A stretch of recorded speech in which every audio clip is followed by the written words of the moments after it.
कभी आपके साथ भी ऐसा हुआ है कि आपने दुख को गले लगाया हो और कभी उससे अपनेपन की आशा की हो, कभी उसे समझा हो, है ना? कभी ऐसा हुआ है आपके साथ में? पता नहीं, लेकिन मेरे साथ में कभी ऐसा हुआ नहीं कि मैंने उसको गले लगाया हो। हमेशा शायद मैंने नज़रअंदाज किया है उसे, लेकिन अब और नज़रअंदाज नहीं करेंगे। हाय, दिस इज़ मी आरजे माहिया और आपने ट्यून इन किया है बॉक्स एफएम। आज हमारे साथ में वो पर्सनैलिटी है जो हर शनिवार 2 बजे आपसे मिलने के लिए आते हैं। सबसे पहले ऑफ कोर्स उनके बारे में जानेंगे। कोई चुपचाप सपनों के परों पर उड़ जाता है तो कोई खामोशी से दूसरों के दर्द को अपना बना लेता है। Lifelines of India. Lifelines of India में आइए सुने उन अनमोल किरदारों की कहानी जो सिर्फ नायक नहीं बल्कि हमारे जीवन के असली मसीहा हैं। जब जिंदगी में दर्द और तकलीफ आती है तो मन तड़पता है, मगर क्या हम समझ पाते हैं उस दुख की गहराई और वजह? न दिखती है उसकी कोई सीमा, न कोई मियाद, और अक्सर हम अकेले ही उस दर्द से जूझते रहते हैं। आप सुन रहे हैं बॉक्स एफएम और आज का एपिसोड है सिर्फ एक बातचीत नहीं बल्कि एक सफर हमारे मन के उस अंधकार को समझने का। हम बात कर रहे हैं दुख के मनोविज्ञान की, एक ऐसा विषय जो हमें बताता है कि क्यों दर्द महसूस होता है, कैसे हम उसे अपने भीतर संभाल सकते हैं और कैसे उम्मीद की किरण फिर से जगाई जा सकती है। क्या दुख केवल एक नकारात्मक भावना है या फिर इसमें छिपा है एक रास्ता जो हमें बेहतर इंसान बनाता है? क्यों जरूरी है अपने दर्द को समझना और स्वीकारना? कैसे हमारा मन दुख से निपटने के लिए खुद को तैयार करता है? क्या दुख को बांटना कमजोरी है या ताकत? इन सारे सवालों के जवाब लेकर आज हमारे स्टूडियो में मौजूद हैं जनरल सर्जन और चिकित्सा विशेषज्ञ डॉक्टर राम अवतार शर्मा, जिनके पास है 41 वर्षों का चिकित्सा और मनोविज्ञान का अनुभव और जो समझते हैं कि हर जख्म की दवा सिर्फ शरीर में नहीं बल्कि मन में भी होती है। तो चलिए स्वागत करें एक ऐसे डॉक्टर का जो हमारे दुख को समझते हैं और हमें उससे बाहर निकलने का रास्ता दिखाते हैं। बॉक्स एफएम पर आज का एपिसोड है दुख का मनोविज्ञान आधारित विश्लेषण। सुनिए, समझिए और चलिए मिलकर अपने मन को मजबूत बनाते हैं। सर, एक बार फिर से बहुत बहुत स्वागत करना चाहूंगी आपका बॉक्स एफएम स्टूडियो में। नमस्ते और सारे श्रोताओं को भी नमस्ते जी।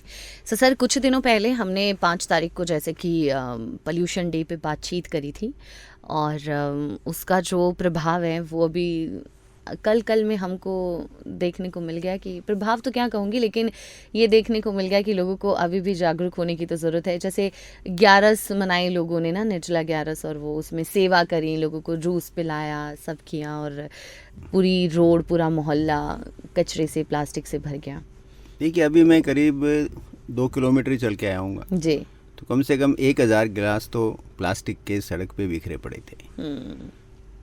तो इसमें लेकिन मैं एक दूसरी बात भी कहना चाहूँगा जो अपनी वार्ता से फ़र्क पड़ता है। मेरे पास एक मेरे दोस्त आए तो उनकी वाइफ ने भी कहा कि मैं कुछ लोगों को आप शरबत या कुछ पिलाऊंगी तो मेरे को गिलास ला दो। तो उन्होंने कहा नहीं, आप घर पे अपने मोहल्ले में करो और मैं आपको 100 ला दूँगा स्टील के गिलास। अरे वाह। और आप स्टील के गिलास से पानी पिलाइए और वहीं एक पानी को धोने की पूरी व्यवस्था कर दीजिए। गिलास धो के वहाँ रखिए, 2 आदमी लगा लो और पानी उन्हीं से पिलाओ। आप लोगों को जो भी शरबत वगैरह पिलाना है, प्लास्टिक के गिलास हम यूज़ नहीं करेंगे। वाह। लेकिन होता क्या, ऐसे लोग कितने हज़ारों में से एक हैं। और बाकी तो मतलब जिस तरह का वो, एक तो हाइजीन के हिसाब से बहुत ख़राब है जिस तरह से वो पिलाते हैं। वो एक तो कोई सम्मानजनक नहीं है। आप सड़क के बीच में खड़े होकर लोगों को ज़बरदस्ती वो पानी पिला रहे हो या शरबत पिला रहे हो।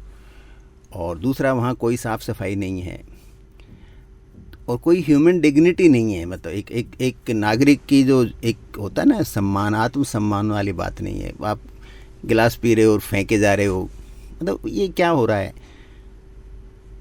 और वहाँ कम से कम उनको इतना तो करना ही चाहिए था कि वो कोई बड़ा सा डस्टबिन रख दे कि वो सारे ग्लास उसके अंदर डालें। आप ये तो कर सकते हैं जी।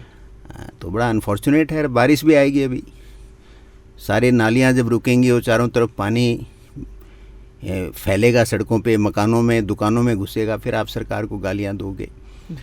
तो होता क्या है कि जब जो लोग ज़िद्दी होते हैं, जो लोग अहंकारी होते हैं, अनफॉर्चुनेटली वो पूरा तंत्र भी उनके साथ होता है और समाज का बड़ा वर्ग उनके साथ पता नहीं क्यों खड़ा होता है, जबकि नुकसान सबको होगा। ठीक है, गर्मी है, पिलाना चाहिए पानी, आप शरबत भी पिलाइए जो पीना चाहें उनको, उसमें कोई एतराज़ नहीं है, लेकिन उसका एक सिस्टम होना चाहिए। और प्लास्टिक में पिलाना तो एक तरह से आप उनको माइक्रो प्लास्टिक पिला रहे हो, लॉन्ग टर्म में सेहत के लिए भी ख़राब है, हर चीज़ में ख़राब है। आप स्टील के गिलास में पिलाइए, वहीं धोने की व्यवस्था रखो और पानी पिए, अपना धोए आदमी गिलास और आगे निकल जाए। बिल्कुल, तो किया जा सकता है। एनीवे, बिल्कुल।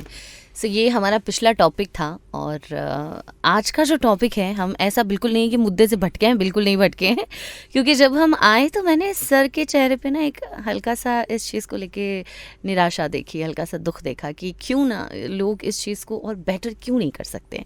तो हम ज़रा दुख पे ही बात कर रहे हैं सर। सो ये बेसिकली दुख क्या है, जैसे अगर मनोविज्ञान के उस पर सोचें तो आपके पर्पस में क्या आता है, लेकिन दुख क्या है? देखिए, होता क्या है, हर भाषा में एक शब्द के कई मतलब होते हैं। तो हमारे यहाँ जैसे कोई आदमी थोड़ा सा आपको ऐसे ही गुमसुम सा लगा तो हम कहते हैं क्यों दुखी हो रहे हो। तो एक तो दुख होता है, एक होता है दुखी होना, एक होता है उदास होना, एक उदासीन होना। तो ये इन शब्दों को हमें थोड़ा समझना पड़ेगा।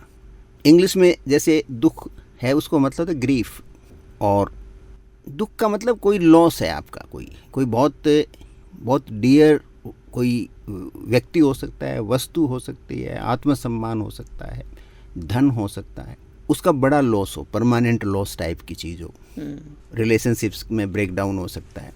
तो एक बड़ा नुकसान जब होता है, बड़ा लॉस होता है, आप कोई चीज़ खो देते हो, व्यक्ति, वस्तु, कोई भी तरह से, और ऐसा लगता है कि ये जो लॉस है वो परमानेंट बेसिस पे है जी। तो उसमें आपके अंदर जो चीज़ भावना प्रकट होती है उसको हम दुख कहते हैं। और एक होता है दुखी होना। दुखी होने का मतलब ये नहीं कि आपके अंदर दुख है, जैसे ये हम इतना पर्यावरण को बचाने की कोशिश करते हैं, या जैसे हम लोग पेड़ों के ऊपर वर्क कर रहे हैं, अब कोई पेड़ काटता है तो हम दुखी हो जाते हैं, लेकिन हमारे अंदर मतलब वो ऐसा नहीं कि हम ग्रीफ की स्टेट में चले गए, हम ग्रीव नहीं करते हैं, हमें बुरा लगता है, हमें हमारे अंदर से ऐसे भावना उठती है कि ये नहीं होना चाहिए। तो वो इसलिए दुखी होना एक ब्रॉडर टर्म है, लेकिन दुख है वो एक करीब नैरो है, वो एक आपका जो मनोस्थिति है उसके ऊपर परमानेंट इम्पैक्ट डालता है। और जो दुखी होना होता है वो एक लर्निंग प्रोसेस है, उससे आप सीखते हो, उससे आप उसको एनालाइज करते हो और आप उससे बाहर निकलने का प्रयास करते हो। दुखी होके आप दुख से बाहर निकलने का प्रयास करते हो। तो जैसे ग्रीफ होता है इंग्लिश में, grief means your response to a big loss of a person और समथिंग अदर। दूसरा होता है grieving. Grieving means it's a process of learning how to come out of your grief. तो दुख और दुख से बाहर निकलना, तो ये दो अलग अलग चीज़ होती हैं, दुखी होना और दुख में होना, एक तो ये है। अब एक होता है उदास होना। अब उदास तो आपका मूड ख़राब हो सकता है, आपकी तबीयत ख़राब हो सकती है, आप दुख में भी हो सकते हो, आप परेशान भी हो सकते हो, आप थके हुए भी हो सकते हो।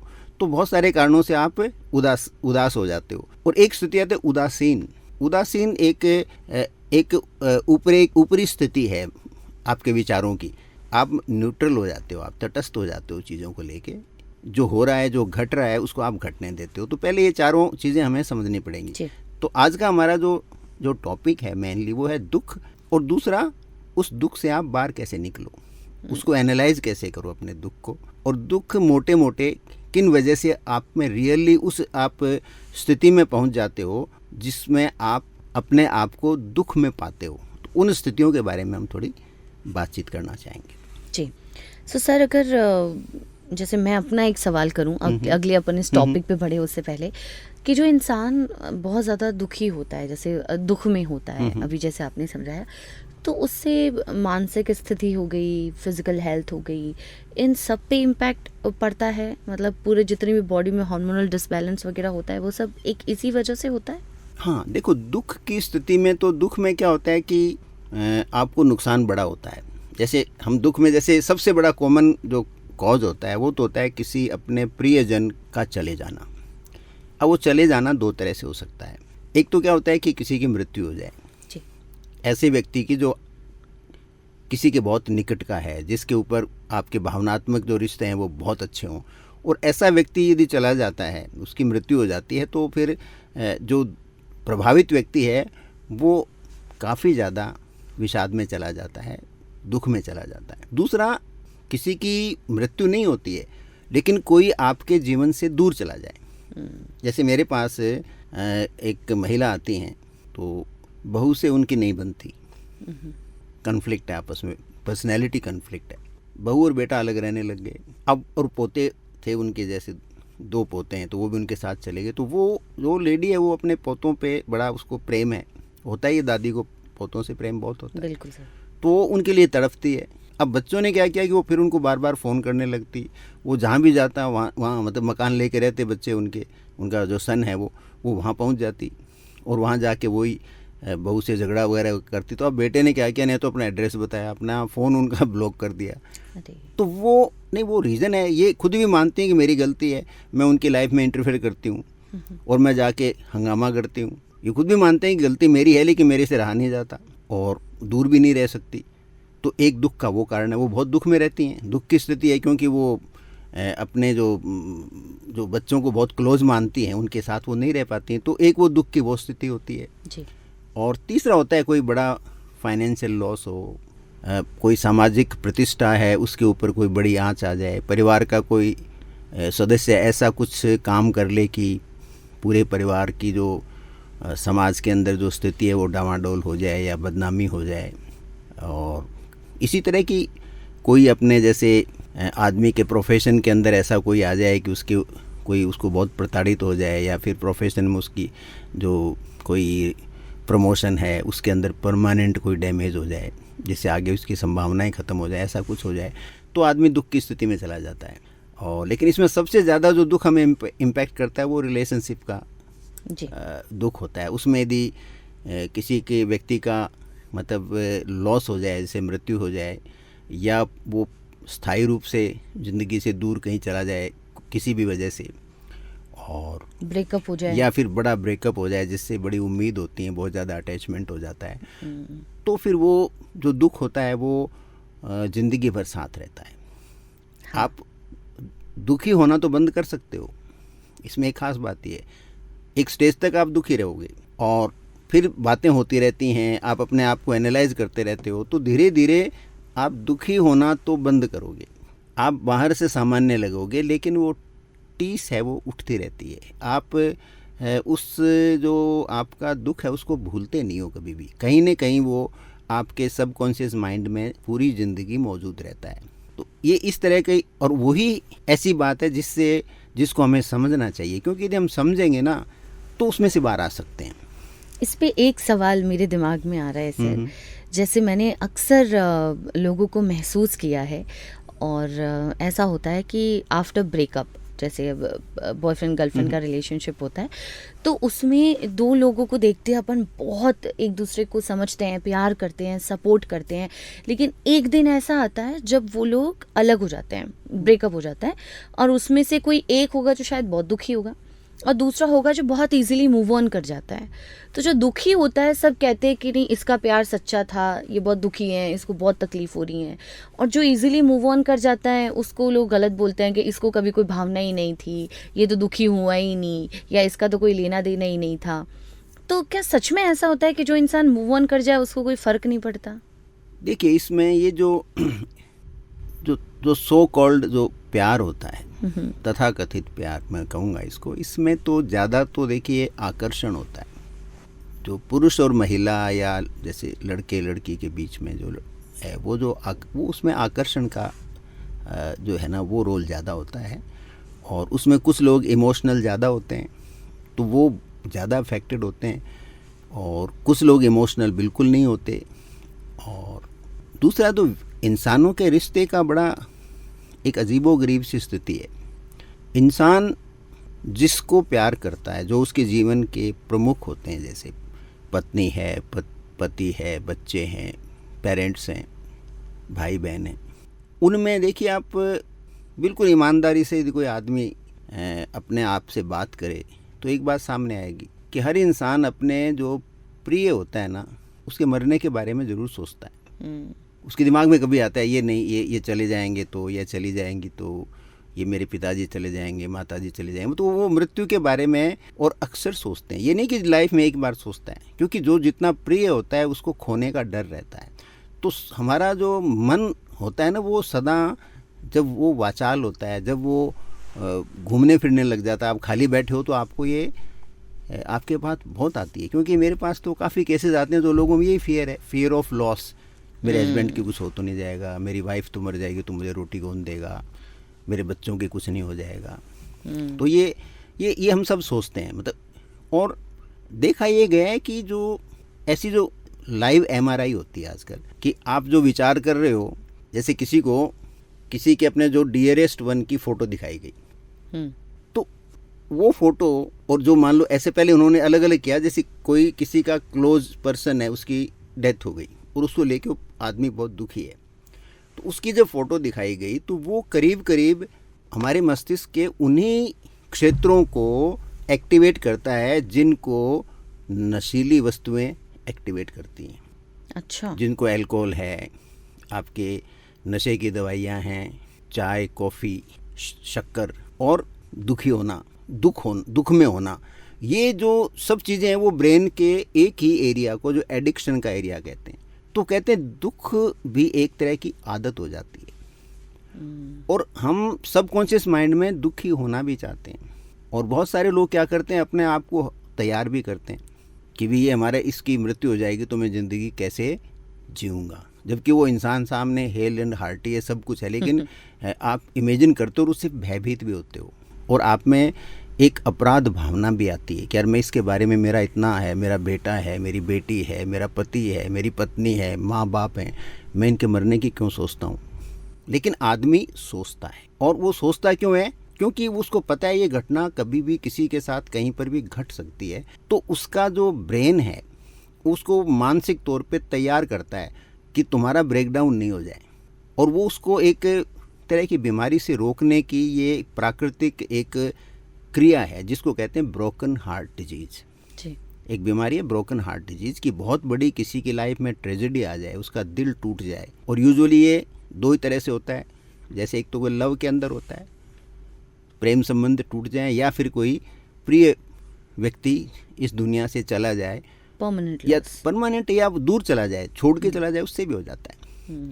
चाहे मतलब ऐसा नहीं है कि कोई की मृत्यु ही हो, बेटा है माँ बाप से लड़के छोड़ के चला गया, बेटा है तो बहुत अच्छा, लेकिन उसको वो अमेरिका चला गया, आपसे मिलने नहीं आता, ऐसा बहुत होता है। दूसरे शहर में चला गया, माँ बाप गांव में, बच्चा नहीं जाना चाहता, जाता ही नहीं है, धीरे धीरे रिलेशन ख़त्म हो जाते हैं, वो अपने काम में बिजी है, उधर वो पेरेंट्स खाली रहते हैं। ऐसे ही पेरेंट्स का सबका मतलब it is yes across the spectrum.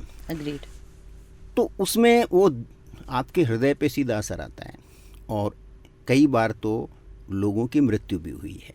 जैसे कई बार ऐसे आपने सुना भी होगा कि साहब उसकी दाह संस्कार करके आए तो पीछे पता चला उसकी पत्नी की, पति की, या दूसरे किसी जो उसके बहुत निकट था, उसकी भी 1-2 दिन बाद में या सेम डे मृत्यु हो गई। तो वो ब्रोकन हार्ट डिजीज होता है। तो हार्ट अटैक भी हो सकता है, या हृदय बहुत कमज़ोर हो सकता है।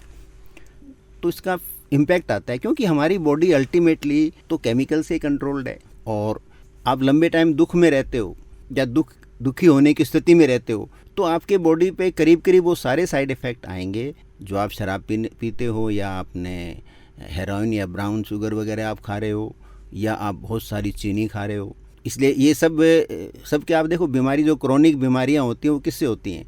ज़्यादा सिगरेट पियोगे तो बीमारी होगी, ज़्यादा शराब पियोगे तो बीमारी होगी, ज़्यादा चीनी खाओगे तो फिर डायबिटीज़ और मेटाबॉलिक डिजीज। तो बीमारियां एक होती हैं क्योंकि वो ब्रेन के मिलते जुलते क्षेत्रों पर ही काम करती हैं। सेंटर एक ही है वहाँ पे। ब्रेन को ऐसा तो है नहीं कि कोई दुनिया जितना बड़ा है, तो उसमें छोटे छोटे एरिया होते हैं, उसमें सारे एक एरिया में सारा होता है। ये सारा एडिक्शन होता है। तो दुख भी एक एडिक्शन है।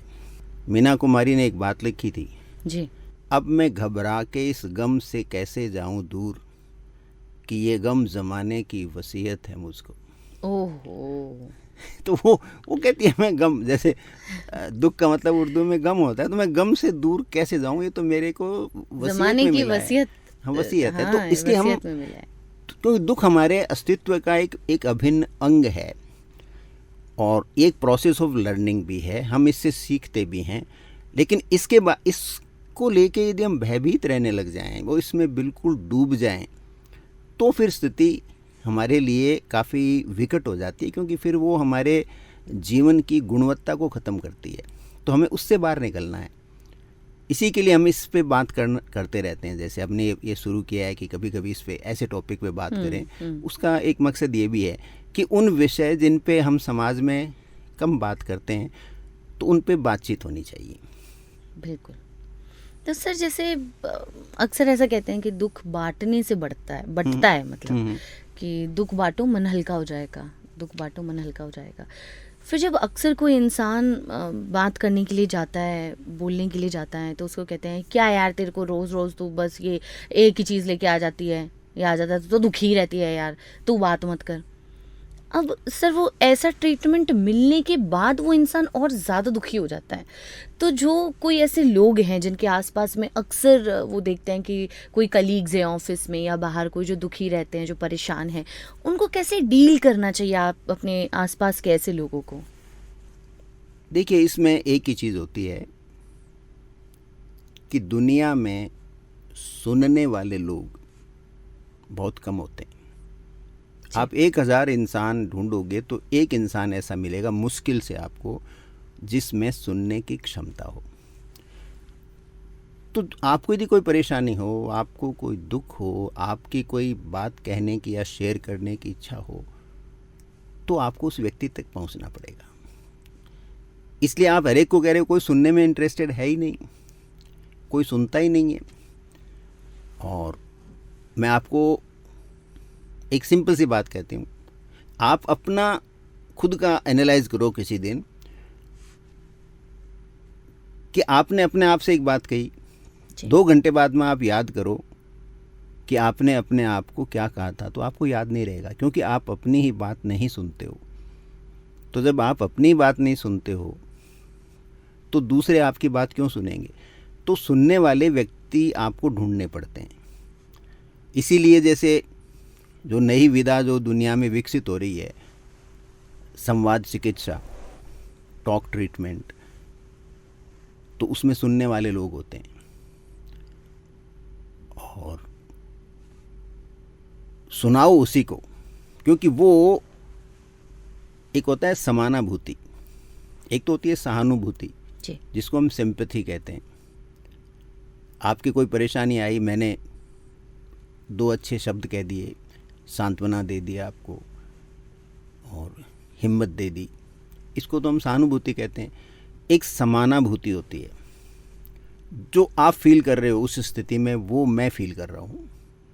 तो दोनों जब उस चीज़ को एक साथ फील करते हैं तो फिर उसमें सॉल्यूशन आराम से निकलता है। तो समानाभूति वाले लोग कम होते हैं, सिंपैथी वाले बहुत लोग मिलेंगे। क्यों? सिंपैथी में जोर नहीं आता। दूसरी है समानाभूति, इसको कहते हैं एम्पैथी, सेम फीलिंग। तो वो एम्पैथी वाले लोग आपको बहुत कम मिलेंगे। उसके लिए जो सामने वाला आदमी जो एक उसका पावर टू थिंक होगा, और वो कभी आपकी स्थिति में या तो गुजरा होगा या उस स्थिति का उसने अध्ययन किया होगा, तो भी उस स्थिति को वो जान पाएगा। तो आप जिसको कह रहे हो उसमें समानाभूति है ही नहीं, एम्पैथी है ही नहीं उस चीज़ को लेकर के, या उसकी समझ के बाहर की चीज़ है, तो उसको कहने का फ़ायदा नहीं है। तो हर जगह लोग कहते हैं ना, अपना दुखड़ा हर जगह नहीं रोते रहना चाहिए, पात्र ढूंढना पड़ेगा आपको। लाइफ के अंदर समस्याओं का जो समाधान ढूंढना है वो उस क्षेत्र के व्यक्ति के पास ही मिलेगा। आपके घर में इलेक्ट्रिसिटी की प्रॉब्लम है तो आपको टेलर मास्टर बुलाने से काम नहीं चलेगा, आपको इलेक्ट्रिशियन बुलाना पड़ेगा, प्लम्बर बुलाने से काम नहीं चलेगा। तो कहने का मतलब वो व्यक्ति के पास तक पहुँचो, तो फिर वो आप बात कहोगे तो बात से रिलीफ बहुत मिलता है। एक्चुअल में कुछ लोग तो दुनिया में साइकोलॉजी के क्षेत्र में कहते हैं कि आपको ग्रीविंग क्लब्स बनाने चाहिए। अच्छा, क्या वो कैसे सर? भाई कोई आदमी ग्रीफ में है, कोई आदमी दुख में है, तो उसकी बात कोई सुने तो सही, उसका ध्यान तो कोई डिवाइड करे। वैसे हमारे यहाँ जैसे परंपरा है, मैं उसको बहुत अच्छा मानता हूँ कि किसी फैमिली मेम्बर की मृत्यु हो जाती है तो गाँव के अंदर तो 12 दिन तक दूसरे लोग आते हैं सुबह शाम आप बैठते हैं उसके घर में शाम तक, सुबह से शाम तक, उसका दुख कम हो जाता है, वो भूल जाता है, बातचीत करने लग जाते हैं, टॉपिक बदलते हैं। और यूजुअली लोग मरने की बात नहीं करते, जो व्यक्ति मरा है उसकी बात नहीं करते, छोटी मोटी उसकी यादों की बात करते हैं, उसकी अच्छाइयों की बात करते हैं। तो वो एक तरह का ग्रीविंग क्लब भी तो हुआ ना जी। भाई, आपको दुख के बांटने का एक क्लब हुआ एक तरह से। टीए की बैठक होती है आजकल जैसे शहरों के अंदर, 12 दिन बैठने का तो परंपरा रही नहीं। अब टीए की बैठक में वो पंडित आता है, वो गीत भी गाता है, भजन भी गाता है, 10 तरह के उपदेश देता है, मिलने जुलने वाले आते हैं, सब इतना इकट्ठे होते हैं। तो फिर वो बताता है कि इतने लोग मर गए, फलां मर गए, ये हैं। फिर वो कुछ संदेश पढ़ता है, तो उससे सामने वाले को लगता है भी ठीक है, हमारे यहाँ इनको 50 लोग जानते थे, देखो इनकी मृत्यु के ऊपर 200-500 लोग इकट्ठे हुए। उसको एक संतुष्टि मिलती है, तो उसका दुख है वो कम हो जाता है। लेकिन दुख कभी जाता नहीं है, व्यक्ति की लॉस का दुख जाता नहीं है। यदि आपका उससे प्रेम रहा हो तो जिस कमरे में वो इंसान रहता था, उस कमरे में जाते आपको सालों बाद में उसकी खुशबू महसूस होती है। कई लोग तो इसको चमत्कार मानते हैं, लेकिन वो आपके ब्रेन के अंदर अंकित हैं वो चीज़ें, तो वो चीज़ें हैं, उसकी आवाज़ आपको महसूस होगी उसके अंदर। इसलिए कई लोग कहते हैं साहब वो तो उनकी आत्मा भटक रही है, या उनकी आत्मा से हमने बात करा दी। वो बात नहीं कराई है, वो आपके ब्रेन के अंदर वो स्टोर्ड तो है ना उस आदमी की। आज जैसे मैं बात कर रहा हूँ, आप मेरी बात सुन रहे हो, ये तो ब्रेन के सबकॉन्शियस माइंड में तो परमानेंटली उसके अंदर ये चली तो गई ना, ये चीज़ वहीं रहेगी, हम भूल जाएंगे। लेकिन ब्रेन की जो डीपर लेयर्स हैं, जैसे भी आप गूगल में जाते हो तो चीज़ें सैकड़ों साल पुरानी चीज़ें हैं, पर्टिकुलर आप जो सर्च का वर्ड डालते हो उसके हिसाब से कितनी चीज़ें निकल के आती हैं, वो सब पड़ी रहती हैं ना वहाँ। सेम तरह हमारी ब्रेन के अंदर चीज़ें पड़ी रहती हैं, तो हमें वो महसूस होता है। तो इसलिए भी कई लोग कहते हैं कि साहब ये आप बहुत दुखी रहते हो तो आप जगह बदल लो, आप कुछ दिन बाहर घूम के आ जाओ।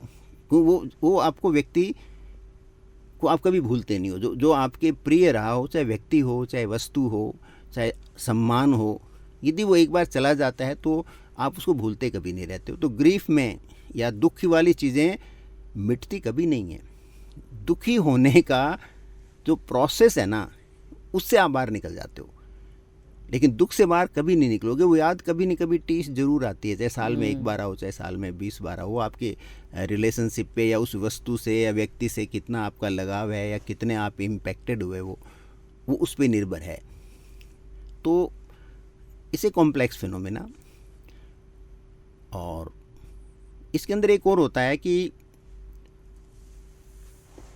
शेयरिंग से जो फ़ायदा होता है, चीज़ों को आप बात करते हो, फिर वो कोई लॉजिक आपके सामने दिए जाते हैं, फिर कोई न कोई शब्द ऐसा निकलता है कि आप तुरंत उससे बाहर आ जाते हो जी। जैसे एक बार मैं किसी से काउंसलिंग कर रहा था, तो मैंने किसी और की कोई बात बताई, तो जिन्होंने बात सुनी वो तुरंत उनके चेहरे पे एक रौनक सी आ गई। उनको लगा अरे ये तो मेरे साथ अब मैं आई कैन कैच कि मेरे साथ ये हुआ।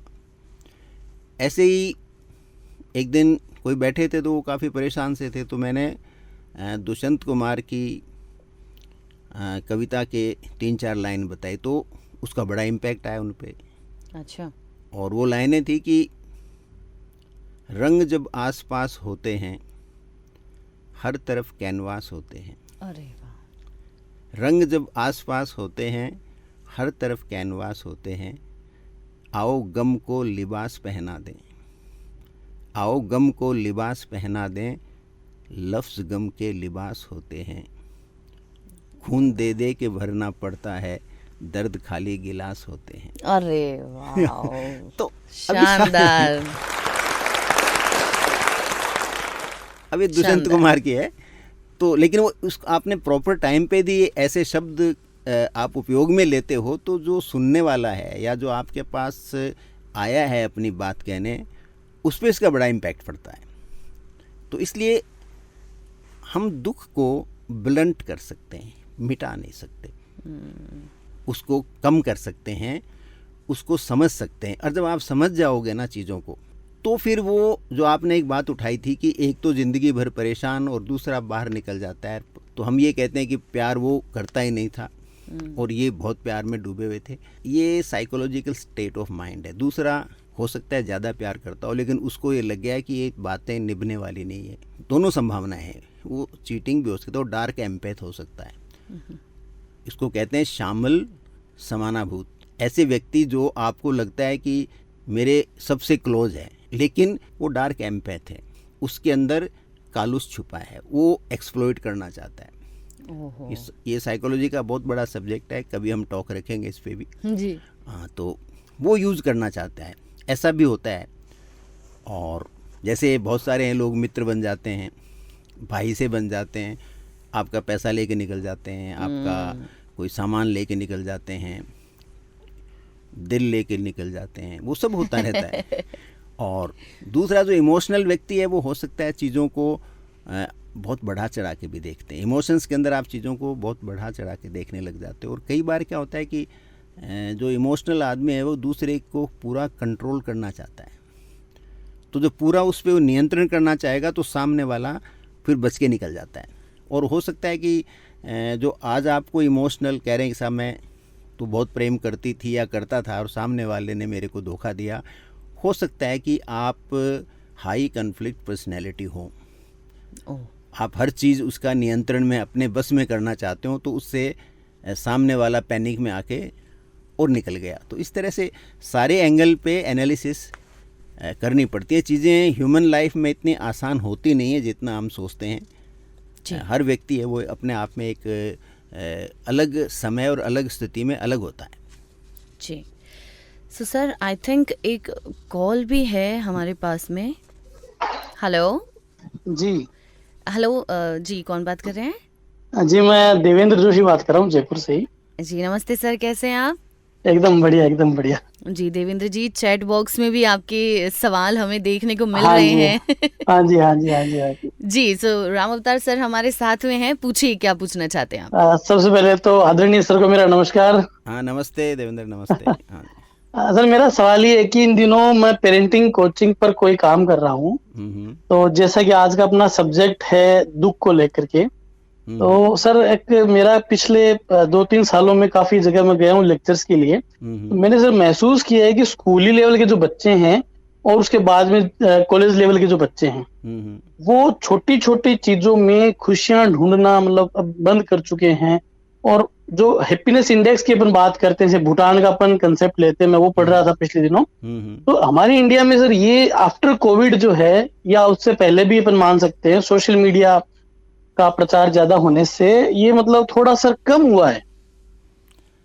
तो सवाल सर ये था कि मतलब बच्चे जो पेरेंट्स हैं तो वो बच्चों को छोटी उम्र से ही किस प्रकार ट्रेनिंग दे, कुछ ऐसे टिप्स हैं कि वो छोटी छोटी चीजों में खुशियां ढूंढ करके अपना ग्रोथ हैप्पीनेस इंडेक्स बढ़ा सके सर, ये है। इसमें अपने एक तो ये करेंगे, एक बार अपने जॉइंट टॉक करेंगे जी सर, जी सर। और दूसरा क्या होगी, हमारे यहाँ एक बड़ा मैं तो इसको एक राष्ट्रीय त्रासदी मानता हूँ कि वर्षों पहले एक गीत लिखा गया था और उस गीत को गाया बलराज साहनी जी ने, बड़े गजब तरीके से गाया, मतलब मार्मिक तरीके से। जी सर, जी सर। मतलब स्टेज फिल्म पे उन्होंने गाया, बाकी मोहम्मद अरफी ने गाया होगा, मुझे ध्यान नहीं किसने गाया। जी सर, जी सर। तुझे चंदा कहूँ या सूरज, तुझे चांद कहूँ या तारा, मेरा नाम करेगा रोशन जग में मेरा राज दुलारा। हाँ जी, हाँ जी, हाँ जी। तो एक तो बेचारे बच्चे को आपने सीधा राज दुलारा बना दिया, और दूसरा क्या कि नाम रोशन करने की जिम्मेदारी उसके छोटे से कंधों पे डाल दी। जी सर, जी अरे भैया आप अपना नाम खुद रोशन करो ना। तो इतना डेप्थ में कभी सोचा ही नहीं, गाना बहुत बार सुना है। हाँ तो हाँ, उन बच्चों को बेचारों पे क्यों इतना बोझा डाल रहे हो भाई? राइट, ठीक है ना। और लाइफ में क्या है कि अचीवमेंट जो है ना वो इल्यूजन होता है।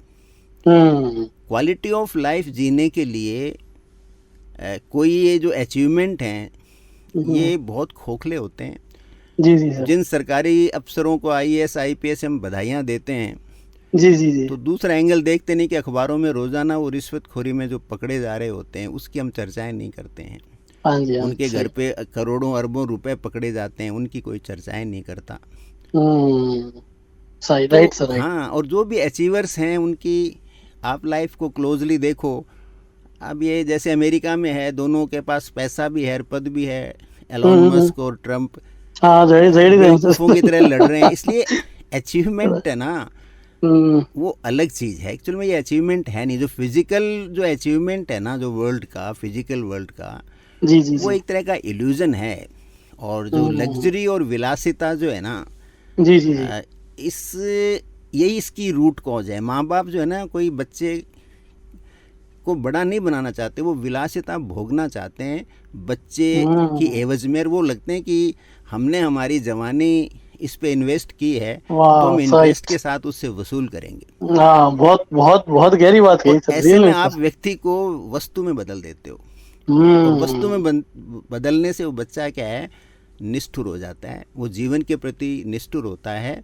और ये जो बच्चों में जो आत्महत्या का एक बड़ा कारण वो निष्ठुरता है, वो खुद के प्रति भी निष्ठुर है और दूसरों के लिए भी, और उसमें पेरेंटल जो डिजायर्स है ना वो जिम्मेदार हैं। तो इस पे कभी रखेंगे साथ में अपने चर्चा। मैं सर एक बात जोड़ना चाहूंगा।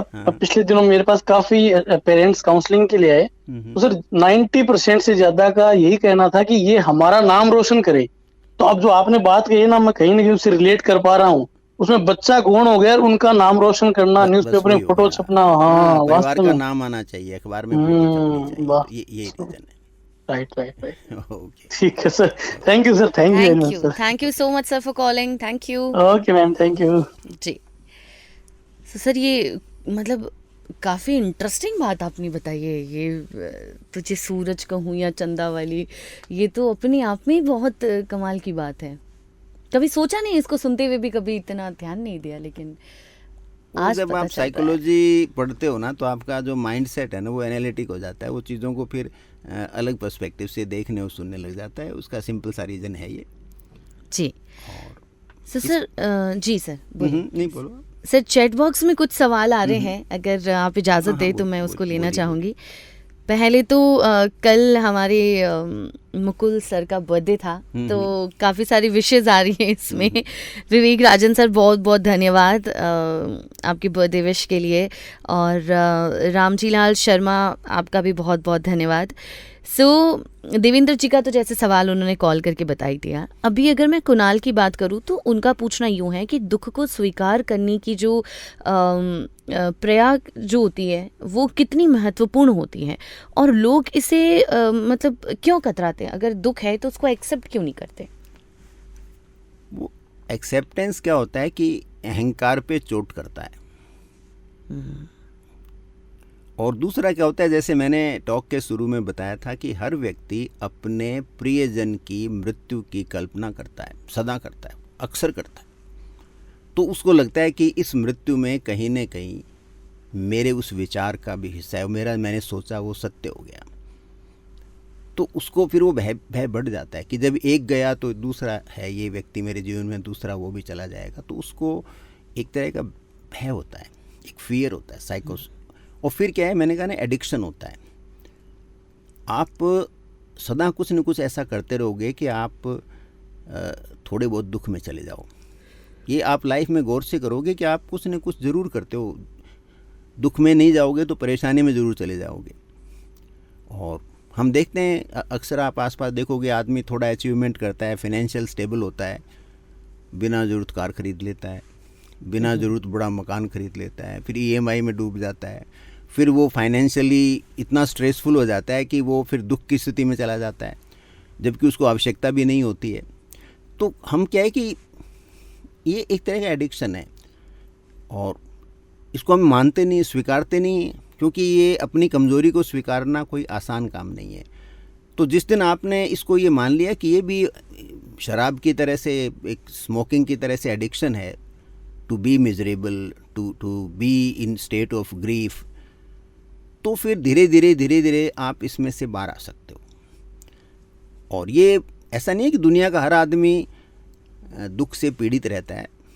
जो थिंकर्स होते हैं, जो बातचीत करते हैं, या जो अपने आप को एनालाइज करते हैं, सिचुएशन को एनालाइज करते हैं, जीवन की जो सच्चाइयाँ हैं उनको स्वीकार करते हैं, हम सब के जो रिश्ते हैं, हमारी जो प्रतिष्ठा है, हमारा ज्ञान है, इनके जो अस्थायीपन, कि ये टेम्परेरी चीज़ें होती हैं सब, ये कभी भी हमसे दूर हो सकती है, हम वी माइट लूज़ देम। तो ये यदि आप में कंसिस्टेंट फीलिंग रहती है तो आप दुख से मुक्त हो सकते हो। जैसे बुद्ध ने कहा था कि तुम्हारा जो लगाव है, तुम्हारा जो अटैचमेंट है, दुख का जो बड़ा कारण तो वही है ना, अटैचमेंट। तो आप चीज़ों से जुड़ो मत, चीज़ों को समझो। व्यक्ति हो आपके जीवन में, उनको भी समझो और उनके लिए जब वो आपके साथ हैं उस समय को बेहतर गुजारो। अब होता क्या है कि हम बेहतर गुजारते नहीं, तो फिर हमें एक गिल्टी कॉन्शियसनेस होती है, हमारे अंदर गिल्ट होता है, हमारे पास एक अपराध बोध होता है। हम हमारे पेरेंट्स का ध्यान नहीं रखते और जब उनकी मृत्यु होती है तो फिर हमारे अंदर कमी खलने लगती है, फिर हमें एक अपराध बोध होता है और उसको हम स्वीकारते नहीं, तो फिर हम उनको लेकर के दुखी हो सकते हैं, संभावना रहती है उसमें दुखी होने की। यदि आपने उनका पूरा देखभाल किया और फिर वो चले गए तो आपको लगता है मैंने मेरा पूरा कर्तव्य उनसे सही निभाया, अब उनकी इतनी ज़िंदगी थी, जिस भी उम्र में जाएं तो फिर आप उससे दुख से बाहर निकल जाओगे। लेकिन ये मैं कहता हूँ दुख परमानेंट इरेज नहीं होता है। आपको ये भी मानना पड़ेगा कि ये आता रहेगा, मेरी यादों के अंदर साल में चाहे 1 बार आओ, चाहे 2 बार आओ, चाहे 10 बार आओ, ये आएगा, मैं भूल नहीं सकता इसको, ये पार्ट ऑफ माई लाइफ है। तो फिर वो आप अपने शरीर और अपने व्यक्तित्व का एक अंग उसको मानने लग जाओगे, तो फिर आपकी लाइफ की क्वालिटी है वो ख़राब नहीं होगी उससे, इसलिए उसको आप स्वीकार करो। राइट। अगला कनक का सवाल है और वो ये पूछना चाह रहे हैं कि आज के समय में लोग अकेलेपन से ज़्यादा जूझते हैं, क्या ये सामाजिक दूरी दुख को बढ़ाती है? नेचुरल है। यदि आप अकेले रहते हो तो आप तो एक ही ट्रैक पे सोचोगे, जो आपने जो सोच शुरू किया आप उसी पे रहोगे।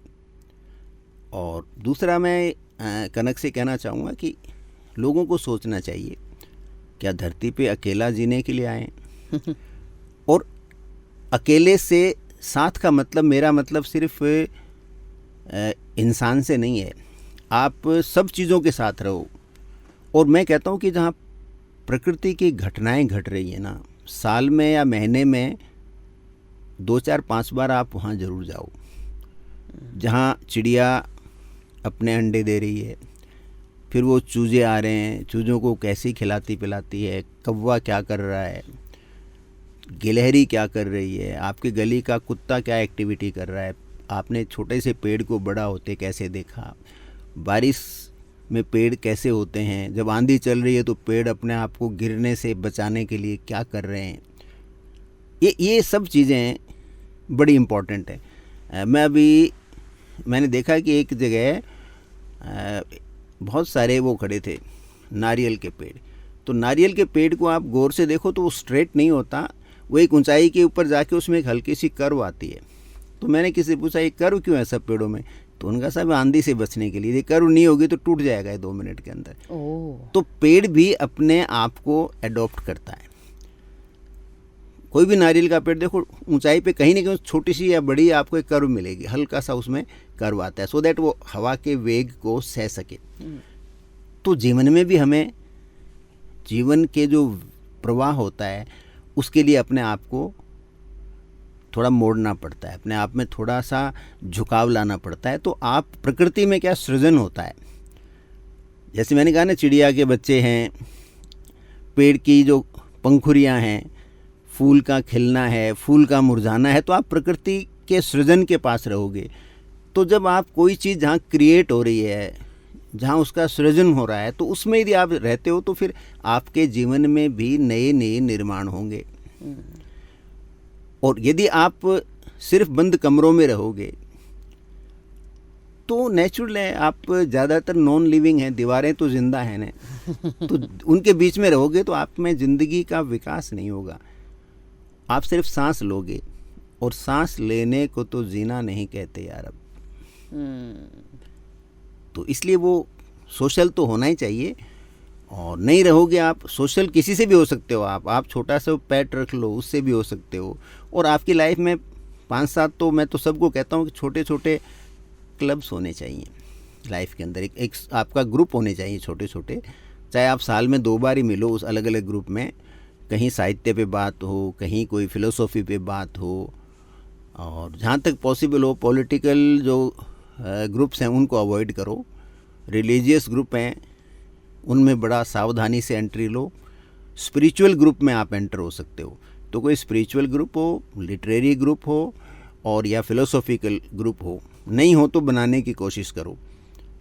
तो वहाँ उनसे क्या है कि आपकी ज़िंदगी में सुकून आएगा और दुख की स्थिति में आप उससे ज़्यादा बेहतर तरीके से उबर पाओगे। राइट।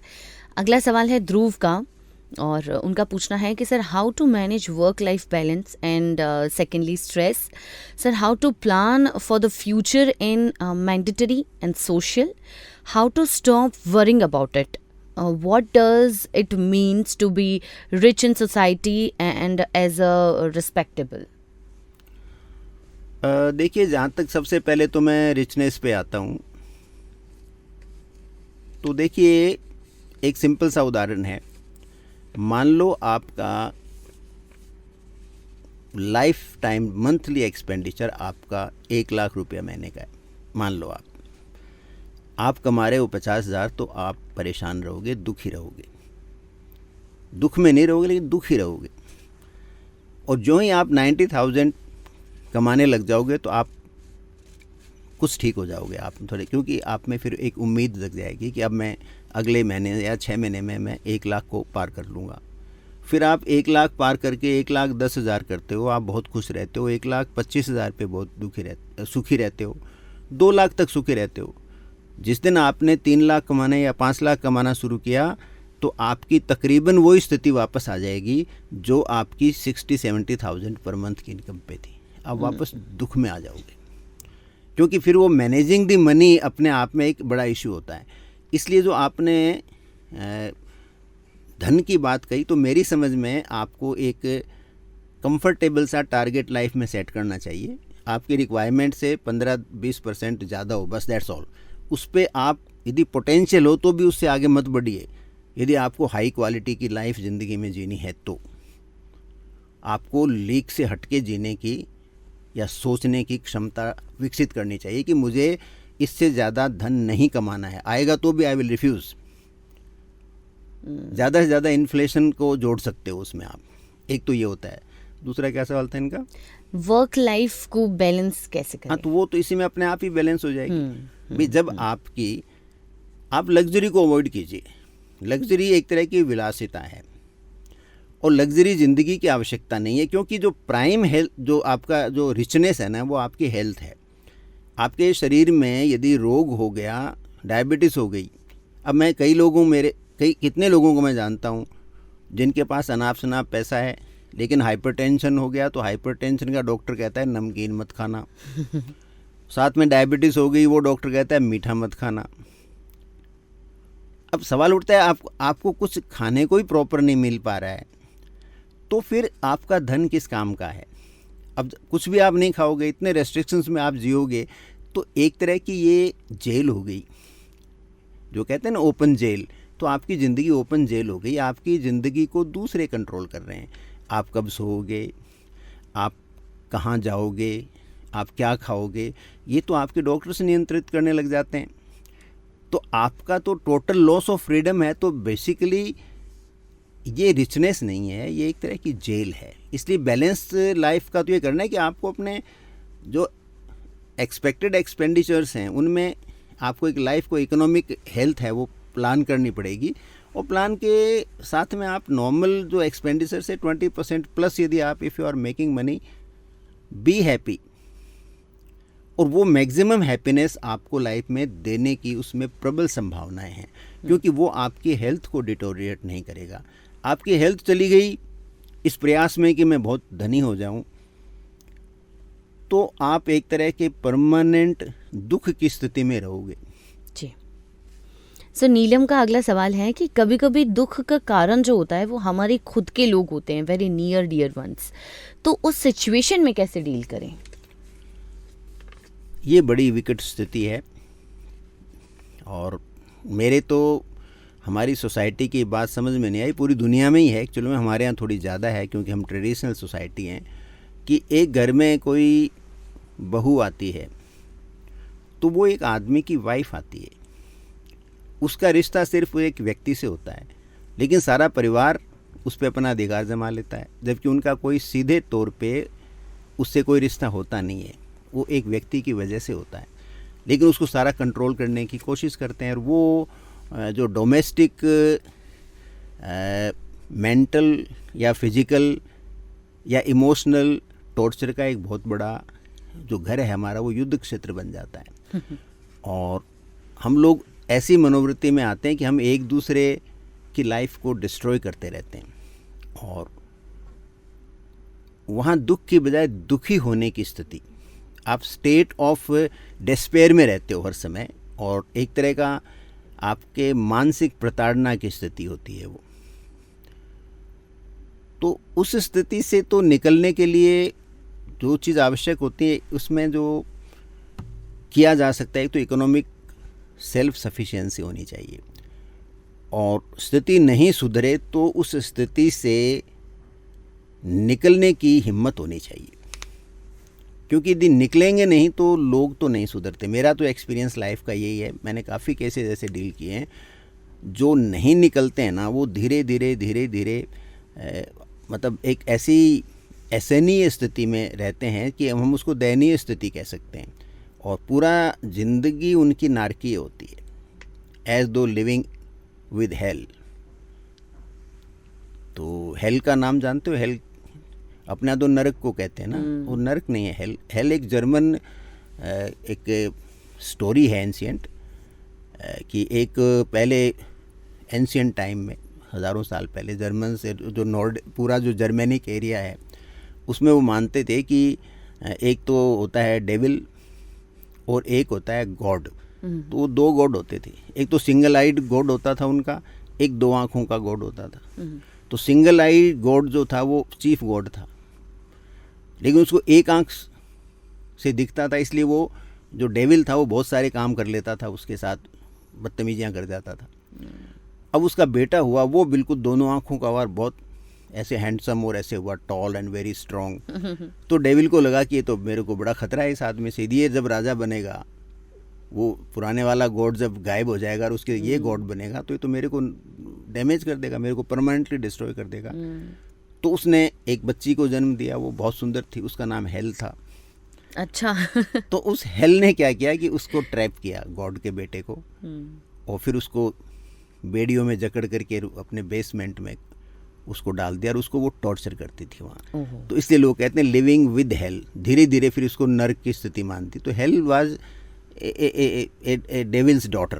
तो वो हेल के साथ रहना कहते हैं। तो वो वहाँ यदि आप हिम्मत नहीं दिखाओगे, क्लियर कट डिसीजन नहीं लोगे, तो उस स्थिति से जो घरेलू जो युद्ध क्षेत्र है उससे निकलना। मैं फिर कवि दुष्यंत की मेरे को याद आ गई अचानक जी, कि मेले में भटके होते तो कोई घर पहुंचा जाता, हम घर में भटके हैं कैसे ठोर ठिकाने आएंगे। तो उसमें तो हिम्मत ही करनी पड़ेगी। ये बड़ी एक कॉम्प्लेक्स सिचुएशन है, इसमें लोग बहुत दुखी रहते हैं, और ये बड़ा हमारे एक छुपा हुआ बड़ा हमारे समाज का एक काला चेहरा है। सर जैसे ये तो हो गई चलो वो बात की जो बहुत ज़्यादा प्रताड़ित करते हैं अपनी बहू बेटियों को, लेकिन हमारे यहाँ पर तो संस्कृति है, माना जाता है कि एक जो बच्चों की शादी होती है वो सिर्फ एक दूसरे से नहीं होती, दो परिवारों से होती है, अपने यहाँ रीत रिवाज होते हैं, सब चीज़ें होती हैं। बहुत सी बार मैंने देखा है कि सास बेचारी बहुत सीधी होती हैं, बहू को बहुत लाड़ प्यार से रखती हैं, लेकिन बहुएँ जो होती हैं वो इस कदर सर चढ़ जाती हैं। तो इस सिनेरियो में क्या करना चाहिए? नहीं, मैंने सास को ब्लेम नहीं किया है, घरों में आपस में जो संघर्ष होता है। अब होता क्या है कि हम बात करते हैं प्राचीन की, पहले दो परिवारों के बीच में। अभी होता क्या है कि हम शहरीकरण में आ गए हैं, हम गांव में नहीं है। पहले एक ग्रामीण व्यवस्था थी, शहर भी बहुत छोटे होते थे, बड़े गांव ही समझो। अब जो जीवन है वो शैली बिल्कुल बदल गई। देखिए हमारे रहन सहन, हमारे विचार, हमारे पहनावे सब बदल गए। तो हमारी जो घरों की जो स्थिति है वो तो उसमें तो परिवर्तन आना चाहिए ना। तो ये थोड़ी है कि माँ बाप के आप साथ रह के उनकी ज़्यादा सेवा कर सकते हो। मैं ऐसे लोगों को जानता हूँ जो पेरेंट्स एक फ्लैट में रह रहे हैं और जो उनके बच्चे दूसरे में रह रहे हैं बहुत सपोर्टिव हैं, एक दूसरे का बहुत ज़बरदस्त साथ देते हैं, उनमें ज़बरदस्त अंडरस्टैंडिंग है, क्योंकि इंटरफेरेंस नहीं है, दोनों अपने अपनी लाइफ जी रहे हैं। तो हमें समय के साथ बदलना तो पड़ेगा ना। परिवारों के में ये थोड़ी है साथ रह के ही आप ज़्यादा प्रेम हो सकता है। वो तो बर्तन पास में रखोगे तो उनके बहुत नॉइज़ होता है, तो उनके बीच में थोड़ा गैप होना चाहिए। तो ज़िंदगी में भी हर एक दूसरे के लाइफ में आपको स्पेस देना पड़ेगा। तो यदि आप स्पेस नहीं देते हो, होता है क्या, प्यार भी बड़ा कई बार दम घोटू होता है। हम कईयों को वायलेंस से कंट्रोल करते हैं और कईयों को हम प्यार से भी कंट्रोल करते हैं, उसकी लाइफ को है ना बिल्कुल कंट्रोल करना चाहते हैं। तो स्पेस देना इम्पॉर्टेंट होता है। स्पेस नहीं देंगे तो फिर वो सारे के सारे इश्यूज़ खड़े होंगे और एक आप सदा पूरा जीवन आपका दुख की स्थिति से गुजरेगा। राइट। सो वक्त तो ऐसे भाग गया बिल्कुल एकदम, मतलब ऐसे आज वक्त भागा है, पता नहीं बात करते करते हम कैसे यहाँ तक पहुँच गए। हालांकि काफ़ी इंटरेस्टिंग ये बातचीत रही हमारी, ये इंटरव्यू रहा, बहुत सी चीज़ें आपने भी समझी होंगी, सुनी होगी। और मुझे कभी कभी लगता है कि अगर दुख है या दुखी हो तो उसको एक्सेप्ट कर लेना चाहिए, बिल्कुल कर लेना चाहिए। और मुझे नहीं लगता कि वो किसी कमज़ोरी की निशानी होती है। सर, एक आखिरी मैसेज जो आप हमारे लिसनर्स को देना चाहें। मेरा तो ये मानना है कि दुख पर बात करनी चाहिए। दुख को लोग कहते हैं दुख पी जाओ, पियो मत, उस पर बात करो, उस पर संवाद करो, उसमें तर्क वितर्क मत करो, उस पर संवाद करो। और ऐसे व्यक्ति के पास पहुंचो जो आपके दुख को बिल्कुल न्यूट्रल हो के, किसी तरह का वो कोई ऐसे निर्णय नहीं ले, वो कोई जज नहीं बने, वो सिंपल लिसनर हो। जो जैन धर्म में कहते हैं सम्यक श्रावक, टोटल लिसनर, एब्सोल्यूट लिसनर हो। ये महावीर ने कहा था कि सम्यक श्रावक जो है ना, सुनने वाला मिले आपको। और आप जब उससे संवाद करते हो तो धीरे धीरे आप अपने आप से भी संवाद करने लग जाते हो। और जो सेल्फ क्रिटिसिज्म है या सेल्फ एनालिसिस है या चीज़ों का अवलोकन आप खुद करते हो अपने अंदर की चीज़ों का, तो आप स्थिति को बेहतर तरीके से संभाल सकते हो। और प्राइम जो उद्देश्य आपका, जो आपको कभी नहीं भूलना चाहिए, इस धरती पर आप जीवन जीने और जीवन को समझने के लिए आए हो। तो आपकी सबसे बड़ी जो प्रायोरिटी है ना, वो जीवन को समझना होना चाहिए।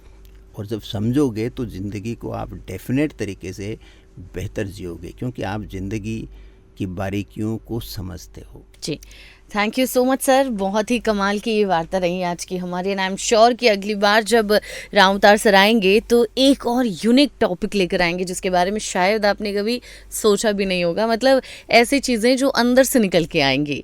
Thank you so much sir हमसे जुड़ने के लिए। नमस्ते।